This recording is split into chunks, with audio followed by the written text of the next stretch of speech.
jiyan bi pirsan pêş dikeve, bi rexne û nirxandinên pêş dikeve.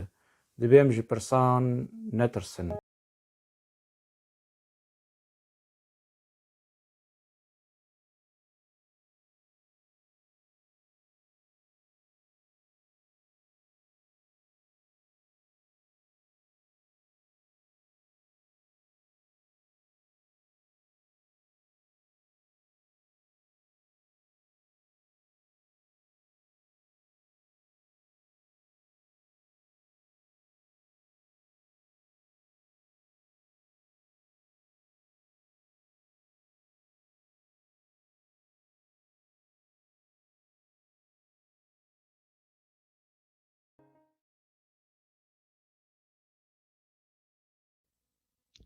تماشاوانê Xanî TV dema we xweş be, hêvî dikim rewşa we baş be.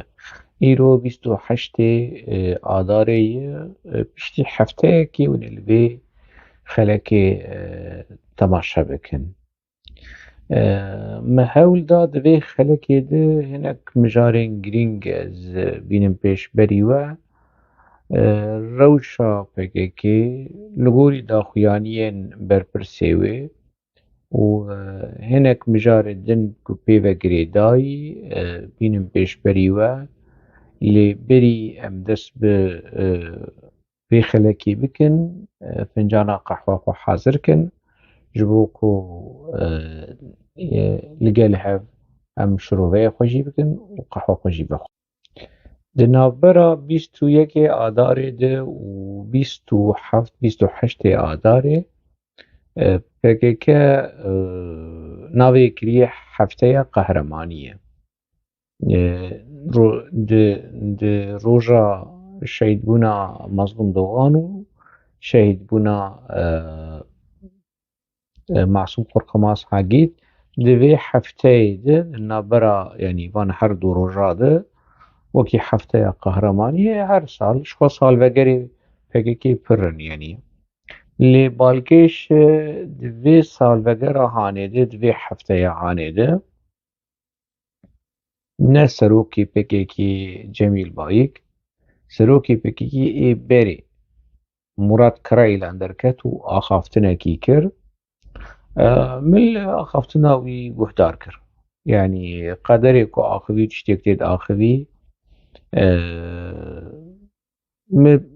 lê guhdar kir kavca mir çi nû li cemî heye ji me re biaxive, ji gelê Kurd re biaxive. Mi dît ku nûyê Murad Karayîlan û PKK kevneşopiya PKK ye. PKK dîsa vedgere ew çîroka berê, duruşmeyên berê, xapandinên berê, derewên berê ku wekî tevgerekî rêzgarî ye xwe dide diyar kirin, wekî tevgerekî ku Kurdistanê dixwaze xwe ji raya giştî re dide diyar kirin û pir behsa şehîda dikin. Pir behsa şehîda dikin. Di vê axaftina hanê de ji Mazlûm Dogan bigir û heta şehîdên Cindêrisê êvê dawiyê, heta ew her du ew helîkopterê Qasedê ê PKK yan jî ê yenekê niha ne zelal e. Hinek dibêjin ê Fransiya bûn dabûn yenekê, yenekê jî dabû PKK û bi vê rengî ye. Mijara me ne ev e. Lê Murad Karayîlan pir behsa şehîda. Dîsa behsa şehîda dike. Ji şehîdên serxwebûn û azadiyê dest pê kir heta qûnaxa şehîdên Komara Demokratîk û Netewaya Demokratîk û wan bi teva kir şehîdê Kurdistaneke azad. Niha di 2023 de Murad Karayîlan dibêje em Kurdistaneke azad dixwazin. Dewletekî azad dixwazin. Xem nakin. Ez ê li ser vê mesele hanê vegerim. Lê di destpêkê de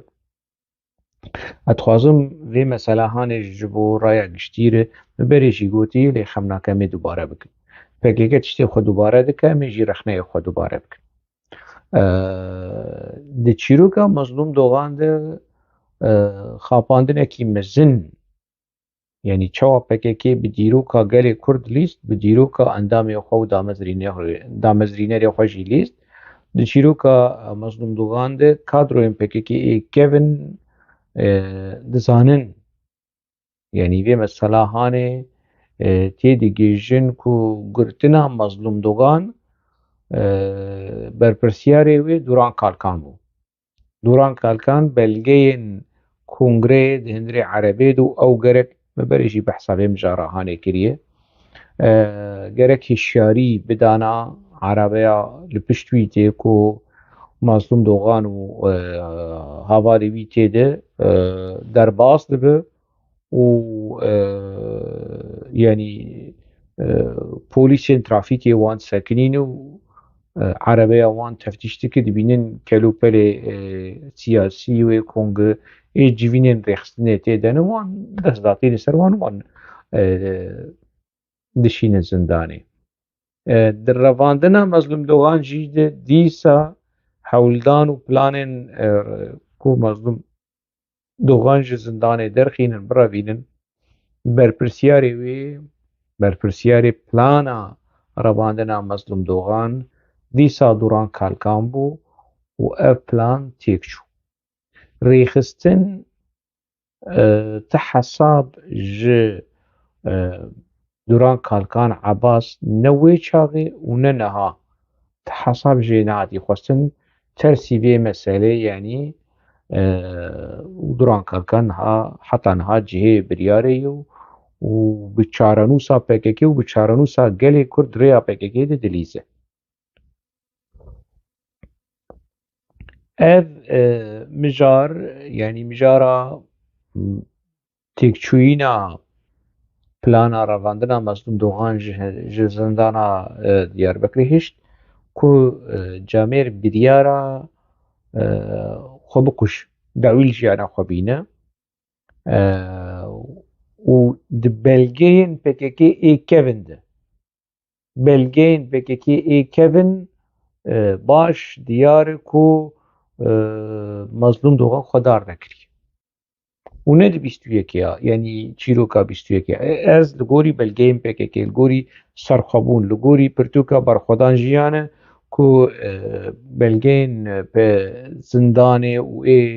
mehkemê civan dibûn û name û hemû foto wekî pirtûkekî PKK belav kir wergeran zimanê erebî jî hat bi çapkirin û belavkirin di salên heşteyî de wekî rêklam û propagandaya rêxistinê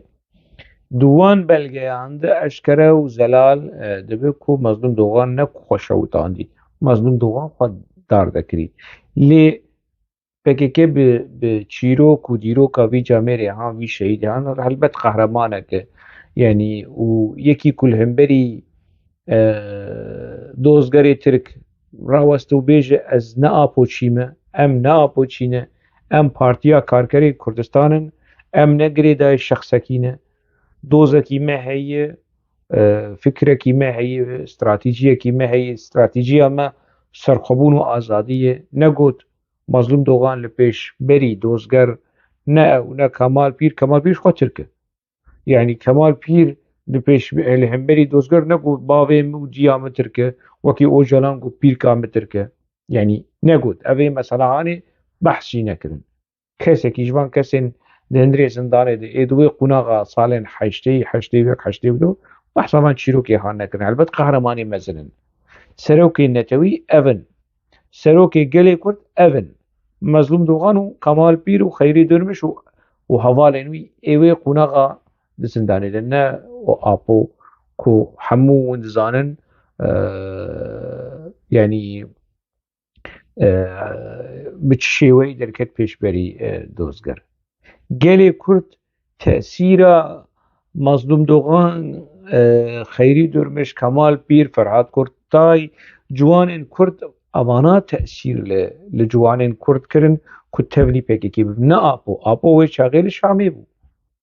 apo wê çaxê jiyana xwe didî li Şamê kêm zêde ewilî feqîrî bû piştre bû yanî ewilî mirtivî bû piştre bû bolixî yanî danavê wekî qesr û qunax û vîlle û apartement û و خوارن و خوارن و سەیران و فۆتۆی وی چەوالە سووری دیگەر و جیە تۆریستیک و گەڕا خۆش شتێکی مەحروم ناکە یعنی و ئاپۆ دیت گەلێ کورد بکی تەسیر بوو باندۆرا کیل گەلێ کورد و جوانên کوردا بوو باندۆرا van şehîdên han evana serokê gelê Kurdin ne apû evana rêberê gelê Kurdin ne apû lê heta roja îro PKK û berpirsên PKK bi dîroka Mezlûm Dogan dilîzî û kesê ku bû sebebê girtina Mezlûm Dogan û kesê ku bû sebebê ku Mezlûm Dogan biryara xwe kuştinê bistîne û xwedar debike ne xıyaneta Şahîn Donmez û Yıldırım Erkîk li hemberî xıyanetê berxwedan Mezlûm Dogan kir lê ev li gorî me biryara Mezlûm Dogan ku dawî li jiyana xwe bîne wekî protest li hemberî rêxistinê û li hemberî apû ana Mezlûm Dogan li dervayê zindanê bana wê halê apû bibîne û ku di çi rewşê de ye ku ew di çi halî de bûn li hemberî dewleta Tirk li hemberî cuntaya faşîst li hemberî îşkence li hemberî zulm û zordariya di hindirê zindanê de û apû di çi halî de ye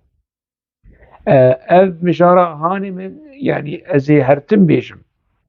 ez ê hertim bi bîr bînim ji ber ku yanî mijarekî hêjayê ku me re tim bi bîra PKK û gelê Kurd bîne û her du jî ji eynî rêxistinê ne yanî Mezlûm Dogan û apû ji eynî rêxistinê ne dêmek heta roja îro ev çîroka hefteya qehremanîya ji PKK tê xwestin eger bixwaze li ser şopa şehîda bime ji wekî Murad Qaraîlan da axaftina xwe digot kesê ku bûyî sebebê girtina Mezlûm Dogan mehkeme bike kesê ku plana revandina Mezlûm Dogan têk çû wî mehkeme bike ew jî kî ye ew jî Duran Kalkan e yanî di pir rehet Mezlûm Dogan yanî derket wî derxistin dervayê zindanê û li derve ha li dervayê zindanê ji ber ku Ebas Duran Kalkan amadekariyên wî ne li ciyê ku Mezlûm Dogan nelwir bû ji bo ku wî birevîne ji bo planê pêk bîne dîsa Mezlûm Dogan hat girtin û wî vegerandin zindanê eger PKK û Murad Qaraîlan bi rastî li ser şopa Mezlûm Dogan dimeşe dibe li gorî ew dibêje dibe kesê ku bûye sebebê girtina Mezlûm Dogan wî mehkeme bike kesê ku bûye sebebê ku Mezlûm Dogan dîsa vegere zindanê wî mehkeme yanî Duran Kalkan dibe du cara were mehkeme kirin tu dibê qey wekî tiştekî di navbera Ebas û Mezlûm Dogan di kongreya damezrandinê di komîteya ragihandinê ji kî pê dihat ji Mezlûm Dogan wekî berpirsiyar û bi temenê xwe biçûk ji Ebas jî biçûktir e û ji Kesîre Yıldırım jî biçûktir bû û ê alîkarê Mezlûm Dogan di komîta ragihandinê de kongreya damezrandinê Aya Kemîn alîkarê wî Duran Kalkan bû û Kesîre Yıldırım bû û berpirsê komîtê Mezlûm Dogan bû dema ku berpirsiyarî parve dikin Mezlûm Dogan vê berpirsiyariya hanê dispêrin wî ev yek hefteya qehremaniyê behs dike birêz Murad Qaraîlan xem nake bi rastî yanî Mezlûm Dogan qehremanekî mezin serokekî mezin şoreşgerekî mezin lê ê duhemîn jî Masûm Xurxemaz Masûm Xurxemaz di pirtûkên PKK de di erşîfa PKK de di daxuyaniya di kadroyên kevinê ku berê di nava PKK de bûn wê ku dev ji PKK jî berdane wê heta niha di nava PKK jî de ne baş dizanin ku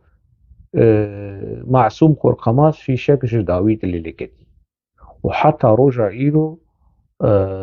ne yanî ew qaşo PKK lêkolîn çêkir ji bo vê mesela hanê û ev lêkolînê hanê طاريما يعني تشوا في شك في شكا كيبو يعني نافا بكيكيده في شكل معصوم قرقماس بكذا جداويده نجي بيشيده أريكة كمينة جروباوي كت كمينة لمعصوم قرقماس في شكا بكيكي هاتي كشتن جيانا خوش دستاي نبي في شكا دولة ترك نبي في شكا دولة ترك حتى روجا إيروجي أب مسألة وكريه و برپرسیاری یانجی کجری معصوم قرخماس یکو دناوا پاکیکی دبو نه حساب دید نه جزا دید و اف مسئله قلوما وكيري ما نديار دناوا مديا پاکیکی ده کو ستران و گوتن و هلبست و قاشو معصوم قرخماس بفي شكا دولة ترك هاتي كشتن ليه مثلا نولوية معصوم قرخماس بفي شكا بكي هاتي كشتن وأب مثلا يعني ناكو أز دبيجم آبوجي دبيجم جبر كوني كار إنكار بك أدبيات بكي وأرشيفا بكي شيد بيشن جبر كوني كار إنكار بكن فمسألة أشكربو مسألة أشكربو يعني دماكو معصوم قرخماس تي جيانا خوش دست تي كشتن دولة ترك تي يجبينن يعني كافي شك شو كيدري ليك هتي يعني ولي جي تشي دبن ليكولي جي تشي دبن و أب مثلا عسكري نكو أشتكي جم خود بجم هردو أبي حفتة يا قهرمانية وجدا مزرينرين بكيكينه وكادروين بيشنجين بكيكينه وسروكي قلي كردن وشهيدي قلي كردن وقهرماني قلي كردن وقلي كرد بوان سر بلنده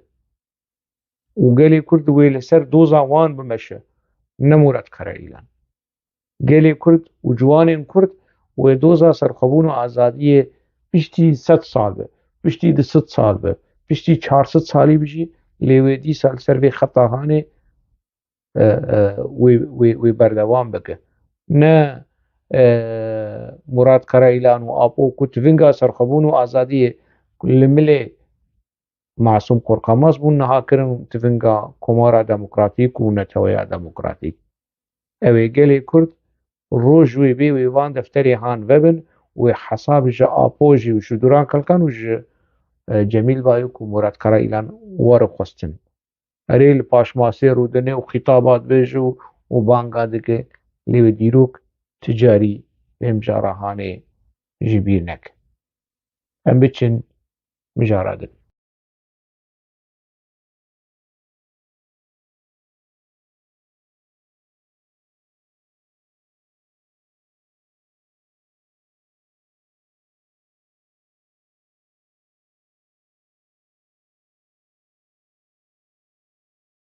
والسروي أساسي أم روح الشهيدان تبعي هر 4 بارتي كردستان شاد بكن و كردستانك آزاد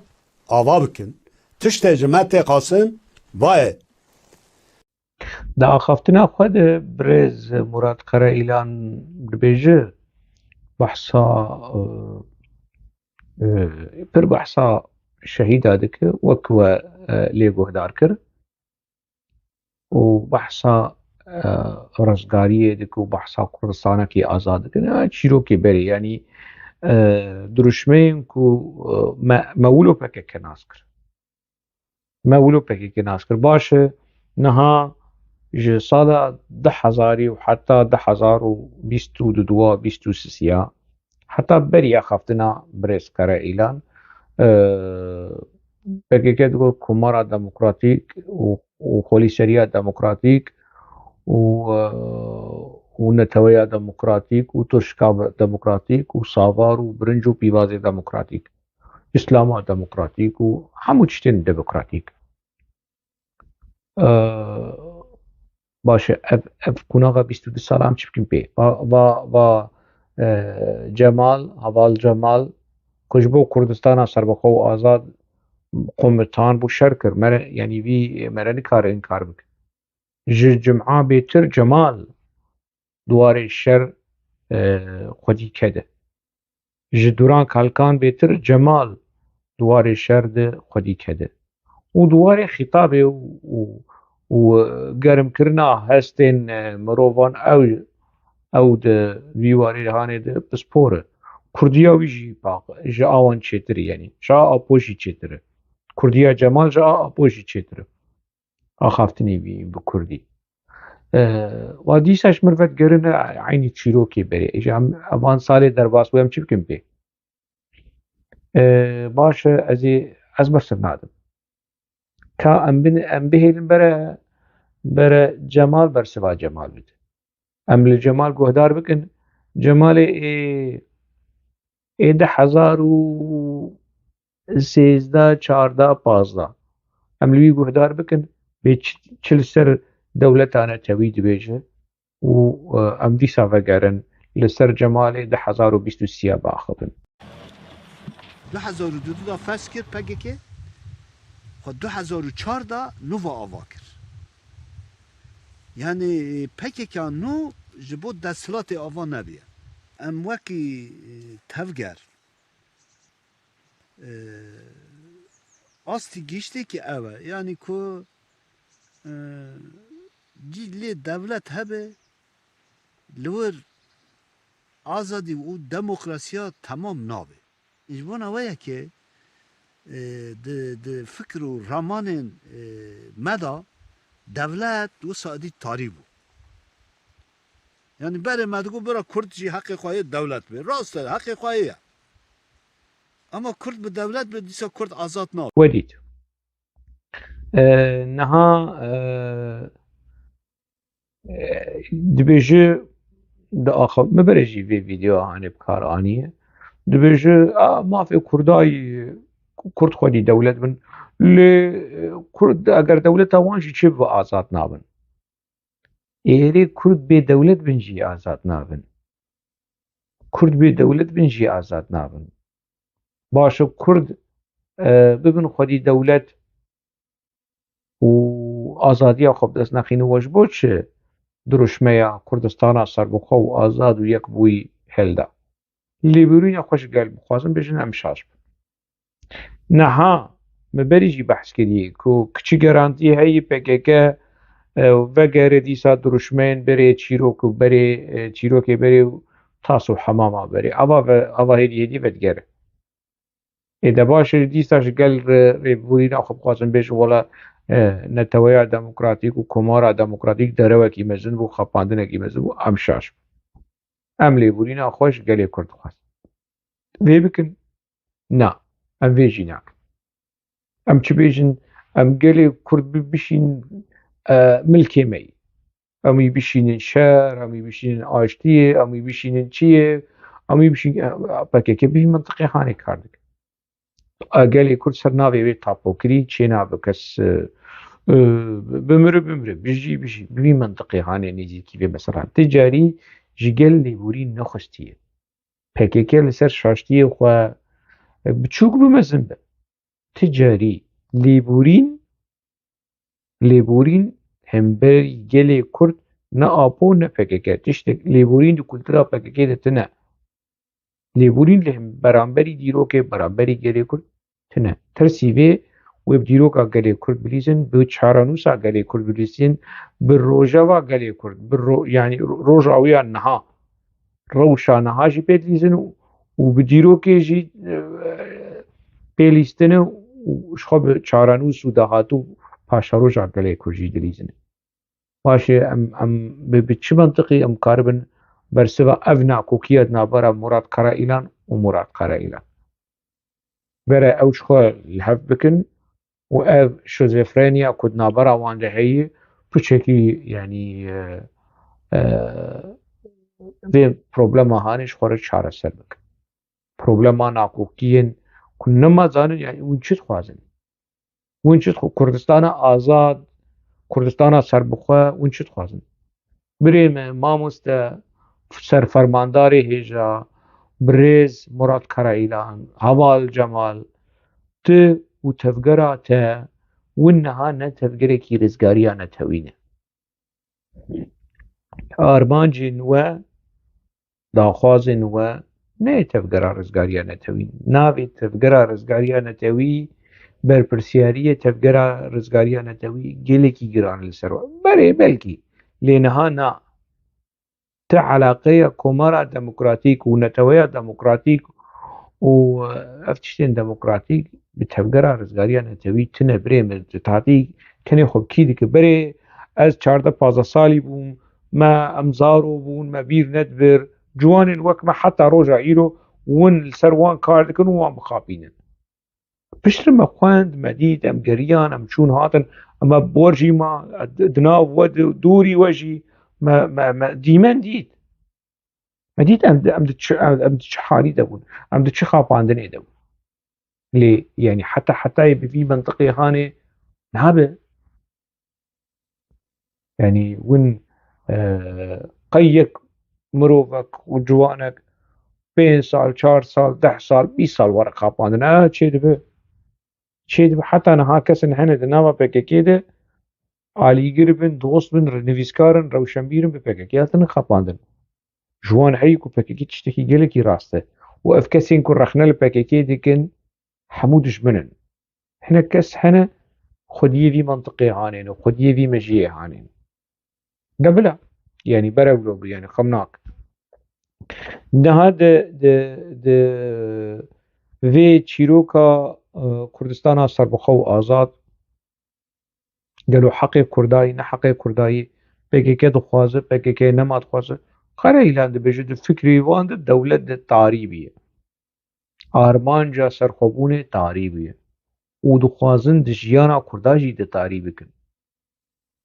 نها دما فتگرن دروشميا كردستانا كآزاد ورزگارية ونظالم چه وداگركر وافچيروك ميروك هاني حمو جبو خاپاندنن جبو هلبجارتنا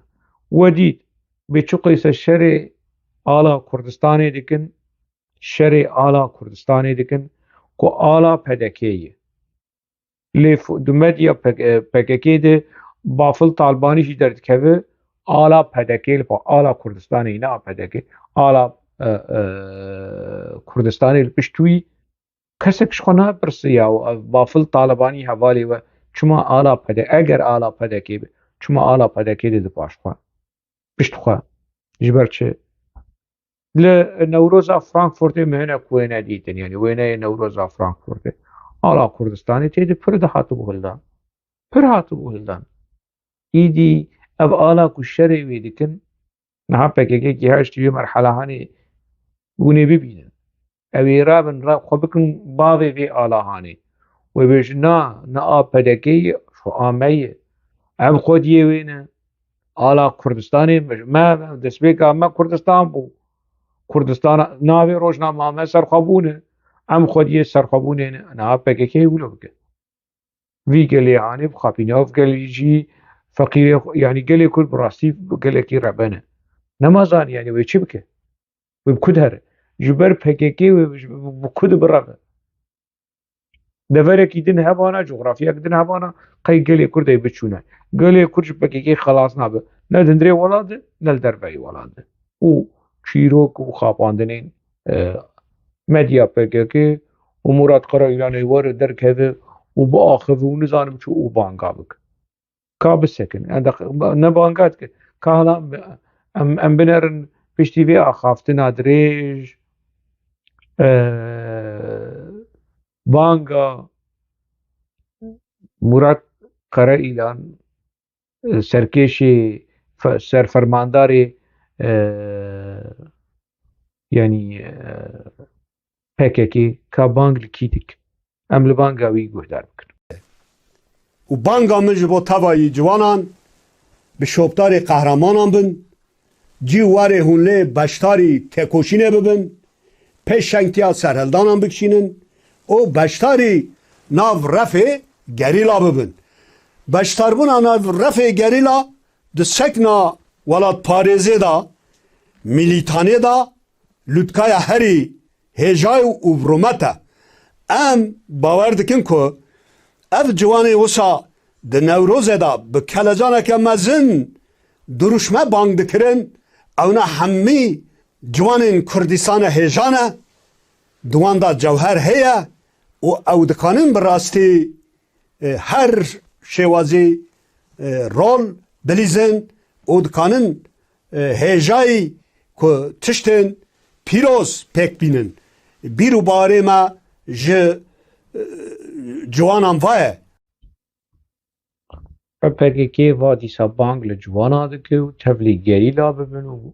û tevlîbûna gerîla nizanim nuqteya herî bi rûmete û baş e tê xweş bo aştiyê xweş bo siyasetê hazir dikin.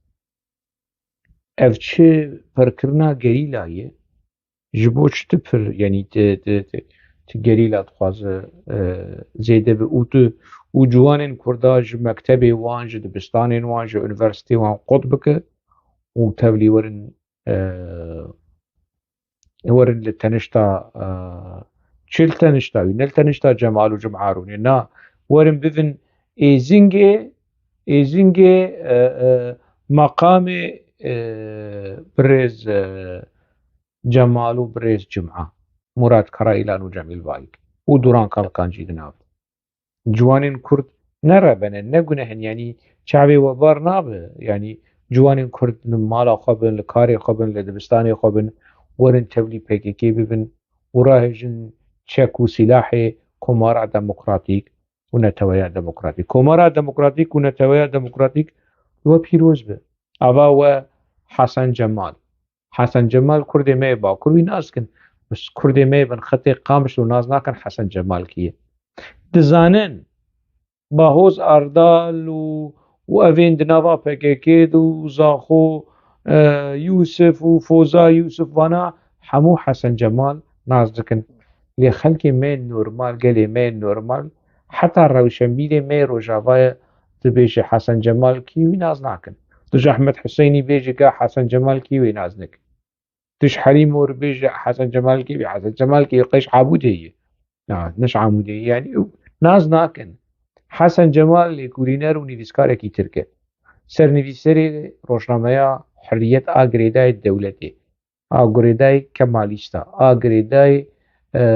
çi bêjim yani dewleta Kûr a dewleta Tirk. Erê lêkolîner dixwaze mesela Kurd çareser bibe aştiyane filan filan nizamiş. Hesen Cemal neviyê Cemal Paşayê. Cemal Paşa hûn zanin kî ye? Di çîroka Rojhilata Navîn de di komkujî û genûsaydê li hemberî Ereba li hemberî Ermena ji xwe Cemal Paşa hat kuştin kî kuş çi vegerin bigerin çîroka Cemal Paşa kî hûn ê nas kin. Ev yan neviyê wîya ye. Ez nabêjim werin Hesen Cemal bi agirê Cemal Paşa bikujin. Lê ev êm qey di nava Kurda û di nava Tirkan jî de. Mere bigerim mêrê kesê baştir ji Hesen Cemal mere bibîne. Ji bo ku bibe namzetê HDP. Ji bo ku bibe yanî ê Komara Demokratîk û Neteweya Demokratîk ew. HDP diçe bang yanî Hesen Cemal nevisandibû ku Perwîn Boldan jî xwestî ne ew xwestî. Perwîn Boldan çî Hesen Cemal xwestî were me te bikin namzetê HDP ji bo xwe bijartine. Wey serxêrê.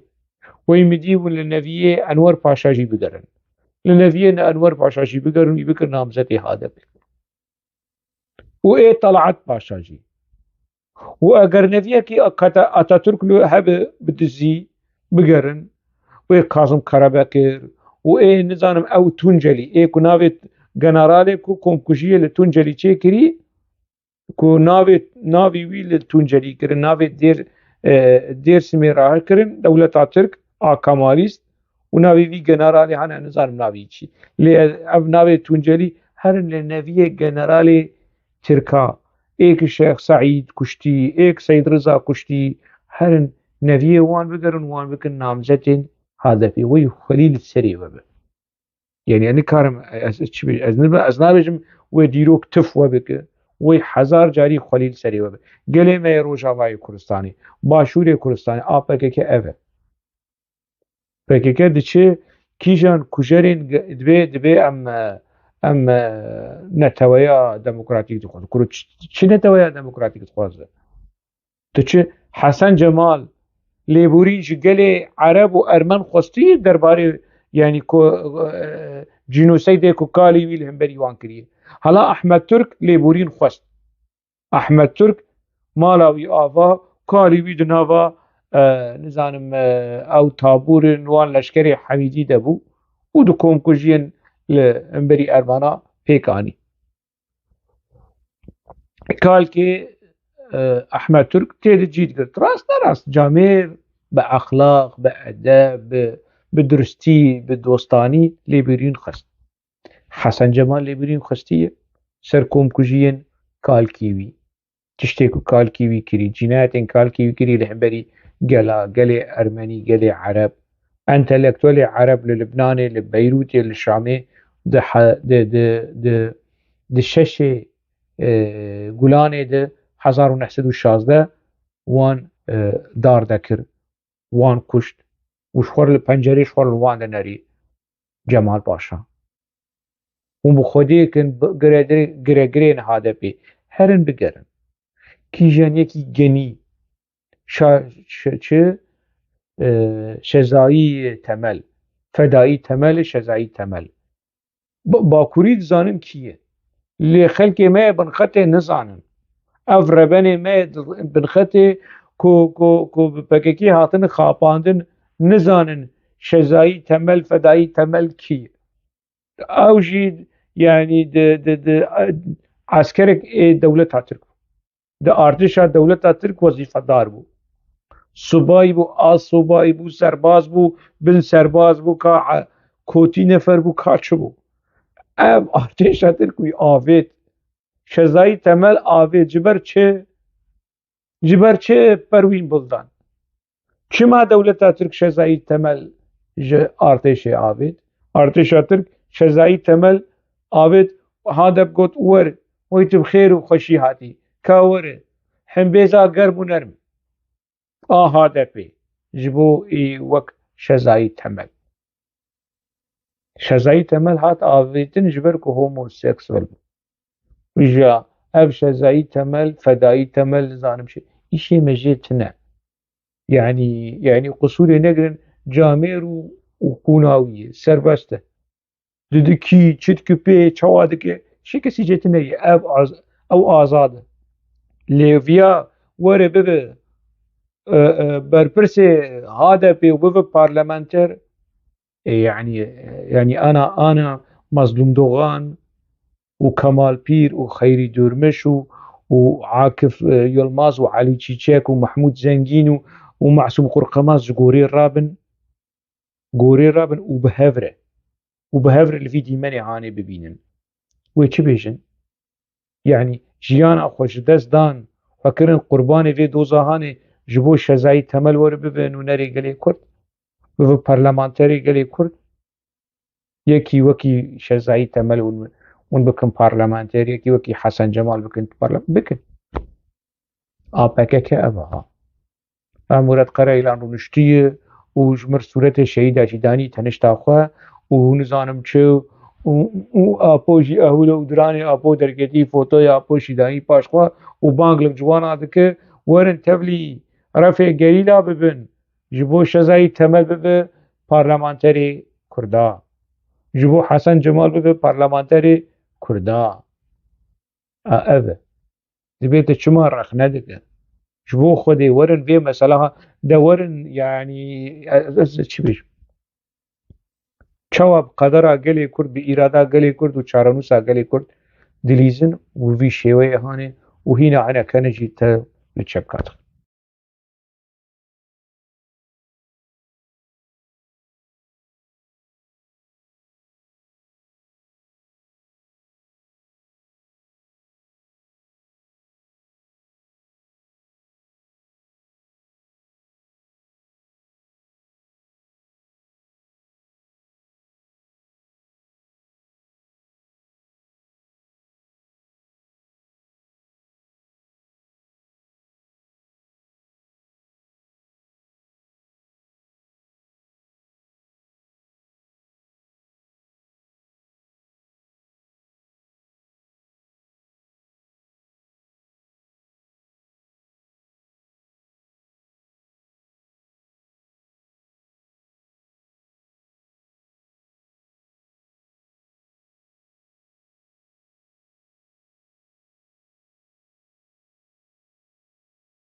دمديا PKK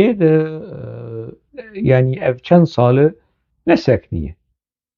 إيديشين لهمبري پدكير إيديشين لهمبري مالباتا برزاني بنمالا برزاني نسكني ووي نسكني PKK دما پسني مالباتا برزاني بده گلي كرد گهدار بكن PKK اگر پسني مالباتا برزاني دا ناز بكن كو مالباتا برزاني شاشتين گلكي مزن كريه شاشتين گلكي مزن و خطريكي حي الميدان نمثلا يكي تيا كردايو كو كرد جهاش نفدو نا PKK پسني كي بده پسني طالباني نهاده ناز بكن كو مالباتا طالباني جري دركتن و چونه PKK اگر پسني مسعود برزاني پسني PKK دا ديمكي PKK و مسعود برزاني جري دركتن اويا از دبيشم PKK پسني كي بده ناز بكن كو اف كسيهان جري دركتي خمناك اجا اف ايريشين احمق اف ايريشين بكرتي اف ايريشين بنزاني قون ايريشي دكن بچكي بعقل باب ايريشي بك دما اول ل انا فيديت با يعني دما كو ايريشكيان جي رخناكي ج ميديا امريكا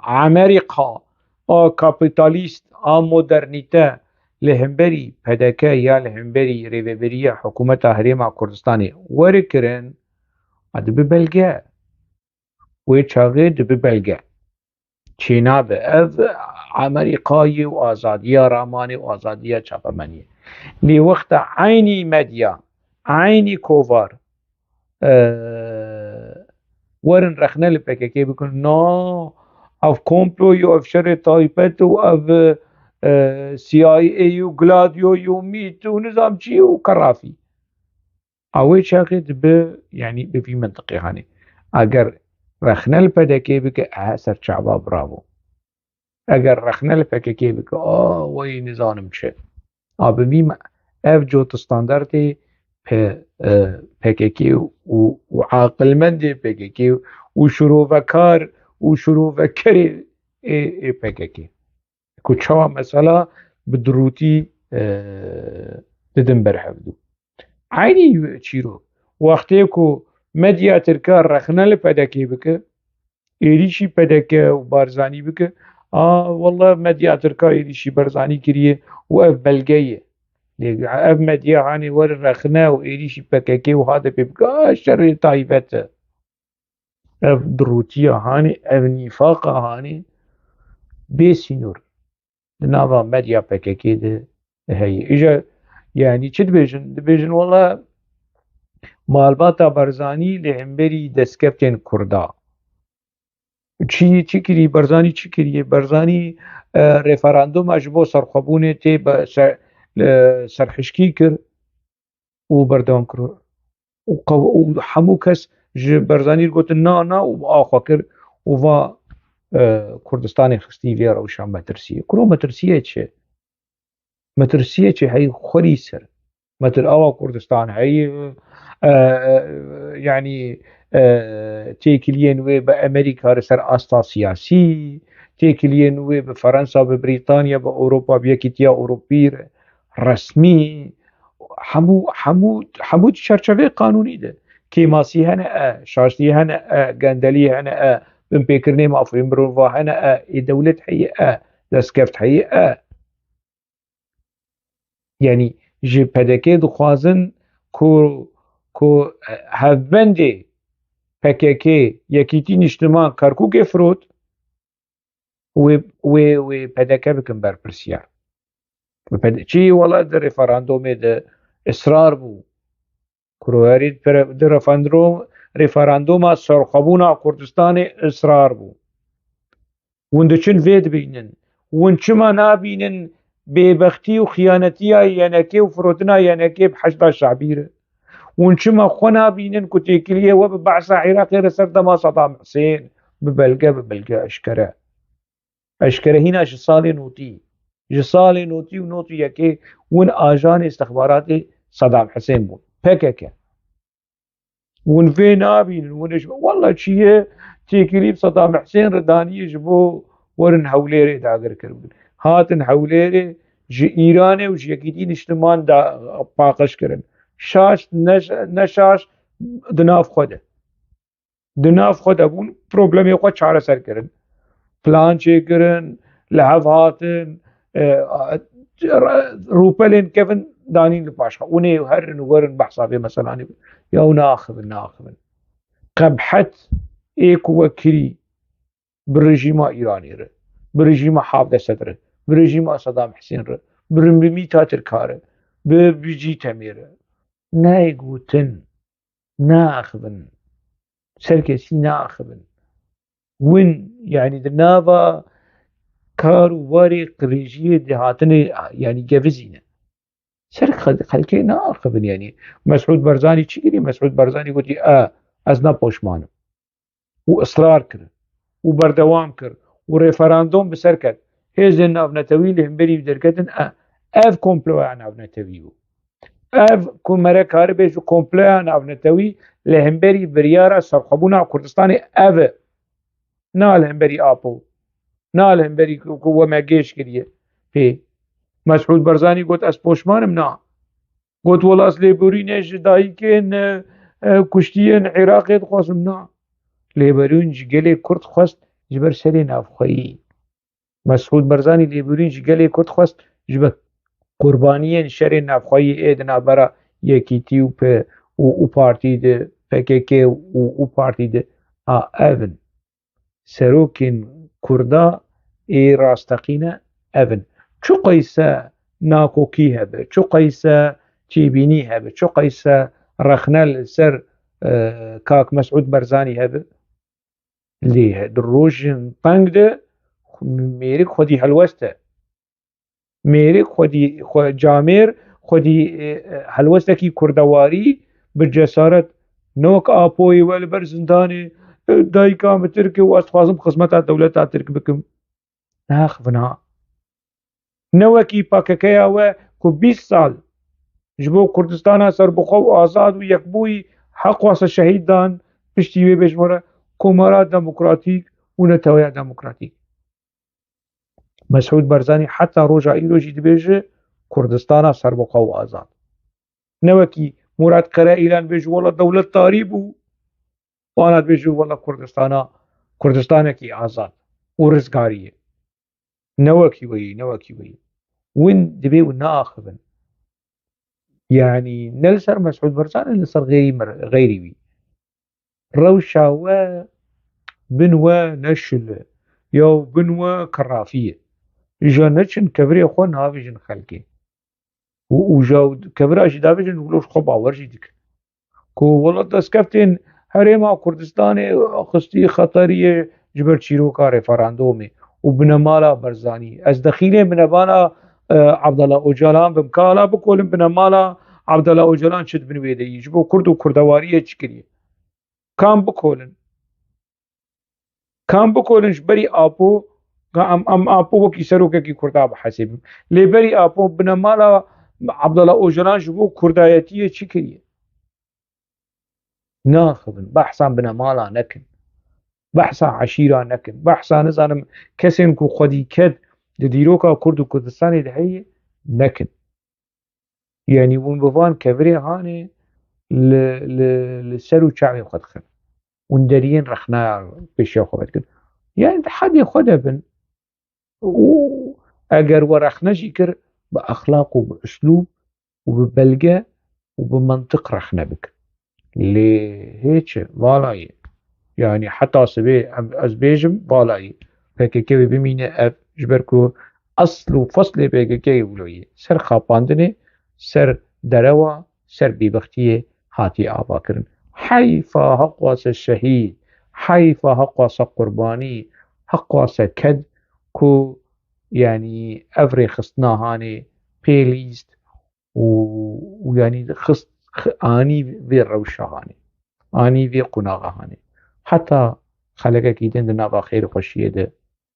bimînin